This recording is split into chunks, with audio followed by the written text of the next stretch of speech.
Hi guys. सो आज की इस वीडियो में मैं आपको बताऊंगा कि एक रेनी डे के सीन को कैसे कंपोज करना है और उसमें कैसे कलरिंग करनी है। तो इस वीडियो में आपको उसकी स्केचिंग भी बताऊंगा और किस तरह से उसमें कलर करना है वो भी मैं आपको बताऊंगा। तो ये वीडियो बहुत इंपॉर्टेंट होगी, तो अच्छे से देखना। बेसिकली जो मैं कॉम्पोजिशन बनाने जा रहा हूँ ये पोर्ट्रेट मोड में बनाऊंगा। और जिसे नहीं पता पोर्ट्रेट मोड क्या होता है, तो मोड दो तरह के होते हैं, पोर्ट्रेट मोड और एक होता है लैंडस्केप मोड। और डिफरेंस आप देख सकते हो, आपकी स्क्रीन पर है। मैं जो कॉम्पोजिशन बना रहा हूँ वो A3 साइज़ से बना रहा हूँ, और जो एंट्रेंस पे बनाना होता है हमें, वो हमें 1/4 इम्पीरियल साइज़ से बनाना होता है, ठीक है, क्वार्टर पे। तो वो A3 साइज़ से थोड़ा छोटा होता है और A4 से थोड़ा बड़ा, मतलब ऑलमोस्ट इतना होता है जितना कि मैंने ये रेक्टेंगल बना रखा है। तो अब मैंने स्केचिंग में सबसे पहले क्या किया है कि लगभग जो ये रेक्टेंगल है इसके हाफ में मैंने हॉराइज़न खींचा है, ठीक है। और उसके बाद मैं क्या कर रहा हूँ, मैं एक फ़िगर बना रहा हूँ जो कि सबसे फ्रंट में होगी, ठीक है। और ऑब्वियसली जब फ्रंट में है तो ये फिगर सबसे बड़ी होगी। अब मैं एक लाइन ड्रॉ करूँगा इस फिगर के सिर से टच करते हुए हॉराइज़न को टच करेगी, ठीक है। इसी तरह से एक लाइन मैं ड्रॉ करूँगा जो कि इसके पैरों से टच करते हुए हॉराइज़न को वहाँ से टच करेगी, बिल्कुल जहाँ से सिर वाली लाइन टच कर रही है, ठीक है। एक पॉइंट पे आके मिलने चाहिए वो। अब देखो मुझे पर्सपेक्टिव मिल गया है। अब देखो दूसरी साइड तो हॉराइज़न है ही नहीं, ठीक है, क्योंकि पेपर ख़त्म हो चुका है। तो मैं ऐसे ही विजुलाइज कर रहा हूँ उस लाइन को, ठीक है। तो थोड़ा अंदाजे से मैं ये सोच रहा हूँ कि लाइन मतलब लगभग बाहर तक ऐसे एक्सटेंड कर रहा हूँ अपने माइंड में, और उस हिसाब से मैं फिर उसका पर्सपेक्टिव ड्रॉ कर रहा हूँ। कोई इतनी भारी बात नहीं है, ये आप भी कर सकते हो, ठीक है। अब देखो मुझे पर्सपेक्टिव मिल चुका है। अब मुझे जो भी फिगर ड्रॉ करनी होगी ना, मुझे ये ध्यान में रखना है कि उसका सिर जो है ऊपर वाली लाइन से टच करेगा और पैर नीचे वाली लाइन से टच करेगा, ठीक है, तभी वो पर्सपेक्टिव में होगी। अगर ऐसा नहीं होता है तो फिगर हमारी पर्सपेक्टिव से बाहर हो जाएगी और वो बहुत अजीब सी लगेगी। क्योंकि होता क्या है ना कि अगर हमारे फिगर्स पर्सपेक्टिव से ऊपर चले जाते हैं तो ऐसा लगता है जैसे उड़ रहे हैं, ठीक है। और अगर पर्सपेक्टिव से नीचे चले जाते हैं तो ऐसा लगता है जैसे ज़मीन में धंस गए हैं, उनके पैर गड़ गए हैं, ठीक है। तो इस वजह से हमें फिगर्स को या किसी गाड़ी को या किसी भी चीज़ को पर्सपेक्टिव में रखना होता है। पर्सपेक्टिव पर मैंने ऑलरेडी एक वीडियो बना रखी है, अगर आपको और ज़्यादा डिटेल से जानना है तो आप वो वीडियो देख लेना, मैं लिंक डिस्क्रिप्शन में दे दूँगा।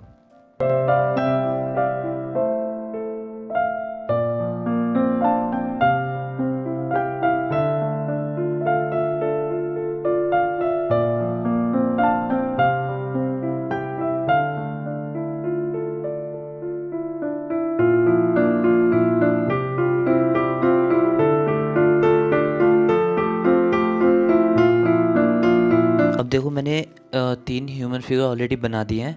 अब मैं एक ऑटो बनाऊंगा। उससे क्या होगा ना कि ऑटो जो है बहुत सारी मतलब काफ़ी जगह घेरेगा पेपर पे, और मुझे और चीज़ें नहीं बनानी पड़ेंगी। और दूसरा ये भी है कि जब रोड पे हम चलते हैं तो खाली इंसान थोड़ी दिखते हैं, वहाँ पे गाड़ियाँ भी होती हैं ना, ऑटो भी होती हैं, कार भी होती हैं। तो इस वजह से मैं एक ऑटो ही बना रहा हूँ। बहुत इजी है, मतलब बहुत बेसिक लेवल का बना रहा हूँ मैं, ठीक है, ऐसा कोई मसला नहीं है। आप आराम से बना सकते हो, बस 2-4 बार इसकी प्रैक्टिस करनी पड़ेगी। देखो कितना एकदम सिंपल वाला।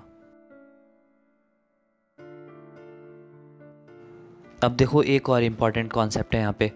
अब जैसे राइट साइड और लेफ़्ट साइड थोड़ी थोड़ी सी जगह बची है, तो क्या है ना कि यहाँ पे कोई चीज़ आ भी नहीं सकती, और अगर मैं इसे खाली छोड़ दूँगा तो वो भी ख़राब लगेगा। तो मैं क्या करूँगा ना कि इसमें ह्यूमन फिगर बनाऊँगा और अधूरा बनाऊँगा, मतलब आधा कटा हुआ होगा वो। और लेफ़्ट साइड में एक कार बनाऊँगा, उसका थोड़ा सा हिस्सा दिखेगा। देखो होता क्या है ना कि जैसे आप भी अपने किसी दोस्त का या भाई बहन का या किसी भी चीज़ का फ़ोटो क्लिक करते होंगे, तो बैकग्राउंड में बहुत सारी चीज़ें कट जाती हैं जो कि फ्रेम में नहीं आ पाती पूरी, और उनके कटने से कोई फ़र्क भी नहीं पड़ता, ठीक है, क्योंकि आपका सब्जेक्ट तो पूरा आ रहा है ना। इसी तरह से यहाँ पे मेरे 2-3 फिगर्स अच्छे खासे पूरे आ गए हैं, ठीक है। एक ऑटो भी दिख रहा है, बस काफ़ी है इतना। बाकी और कुछ चीज़ें अगर कटी हुई बना भी देंगे तो उससे कोई फ़र्क नहीं पड़ेगा, ठीक है। और ये कॉन्सेप्ट काफ़ी मतलब नेचुरल भी लगेगा। और एक चीज़ आपको याद रखनी है, आपको कॉम्पोजिशन में 1-2 फिगर्स नहीं बनाने, बल्कि कम से कम 4 फिगर्स तो आपको बनाने हैं। क्योंकि आप खुद सोचो, अगर आप घर से बाहर निकल रहे हो तो आपको सिर्फ 1-2 लोग थोड़ी दिखते हैं, वहाँ पे तो मतलब काफ़ी सारे लोग दिखते हैं। तो इसलिए आपको बहुत सारे भी ना बना के कम से कम 4 तो बनाने हैं, ठीक है। अब देखो फिगर्स ऑलमोस्ट हमारी कंप्लीट हो चुकी हैं और फिगर्स के नीचे उनका रिफ्लेक्शन आ जाएगा, ठीक है। और ऊपर का जो बैकग्राउंड है वो खाली लग रहा है, इसलिए वहाँ पे मैं क्या करूँगा ना, बिल्डिंग्स का थोड़ा थोड़ा सा इंप्रेशन दे दूँगा। और फिर बिल्डिंग्स के नीचे जो शॉप होती हैं वो बना दूँगा, मतलब हल्का हल्का सा इंप्रेशन दे के, और उनके ऊपर जो कवर पड़े रहते हैं, ठीक है। और फिर किसी मतलब शॉप का शटर बंद दिखा दूँगा। तो इस तरह से मतलब कुछ भी हम बना सकते हैं। बिल्कुल बैकग्राउंड हमें बिल्कुल लाइट सा रखना है और ज़्यादा उसका कलरिंग में पता चलेगा। अब देखो जो मैंने फिगर्स का बेसिक स्ट्रक्चर बनाया था, अब मैं उन्हें थोड़ी थोड़ी सी डिटेल कर दूंगा। मेनली जो सामने वाले 2 फिगर्स हैं, ठीक है। और बाकी जो बैकग्राउंड में फिगर हैं वो जितने बने हुए उतने ठीक है।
अब मैं आपको इसमें कलरिंग करके दिखाऊंगा। स्केचिंग मैंने ऑलरेडी कर रखी है, और जो मैं पेपर यूज़ कर रहा हूँ वो 300 GSM का पेपर है। और मैंने इतना अच्छा पेपर अभी तक कॉम्पोजिशन में यूज़ नहीं किया है, मतलब वैसे किया है नॉर्मली, बट जो वीडियोस मैंने अपने चैनल पे बनाई हैं उसमें मैंने बहुत ही नॉर्मल पेपर यूज़ किया है अभी तक। ये पहली बार मैं 300 GSM का पेपर यूज़ कर रहा हूँ। तो देखो कलरिंग के लिए सबसे पहले क्या करना है आपको, जब आपकी स्केचिंग कंप्लीट हो जाए उसके बाद आपको कलर्स बना लेने हैं पैलेट में अलग अलग सेगमेंट में, ठीक है। मतलब कलर बनाने से मतलब यह है कि जो कलर्स हैं उनमें बस पानी मिला के उन्हें तैयार रखना है, बिल्कुल ठीक है। आपका ऐसा नहीं करना है कि आप डायरेक्टली पेपर पे कलर लगा दे रहे हो उसके बाद उसे पानी से मिक्स कर रहे हो, वो गलत है तरीका। आपको ऐसे करना है जैसे मैं कर रहा हूँ, ठीक है। तो मैं क्या कर रहा हूँ ना कि जो भी कलर्स मेनली इसमें यूज़ होने वाले हैं उन्हें पहले से तैयार रख रहा हूँ। और बड़ा वाला सेगमेंट मेरा ग्रीन कलर का है, मगर यहाँ पे ग्रीन कलर का इतना ज़्यादा यूज़ नहीं है, क्योंकि यहाँ पे पेड़ तो होंगे नहीं, इसलिए ज़्यादा ग्रीन कलर का यहाँ पे यूज़ नहीं है। फिर मैं थोड़ा सा ग्रीन कलर तैयार रखूँगा क्योंकि मुझे ऑटो में करना होगा, या किसी कैरेक्टर के कपड़े में भी कर दूंगा, ठीक है, थोड़ा बहुत। और एक सेगमेंट में रखता हूँ डार्क कलर के लिए, ठीक है। डार्क कलर में अलग बना के रखता हूँ, ताकि वो और कलर में मिक्स ना हो, क्योंकि अगर वो किसी और कलर में मिक्स हो गया तो कलर ख़राब हो जाएगा, ठीक है। तो डार्क कलर में बना रहा हूँ यहाँ पे पर्शियन ब्लू को और बर्न साइनो को मिक्स करके, और बहुत थोड़ा सा मैं उसमें ब्लैक कलर भी मिला रहा हूँ, ठीक है, बहुत थोड़ा सा।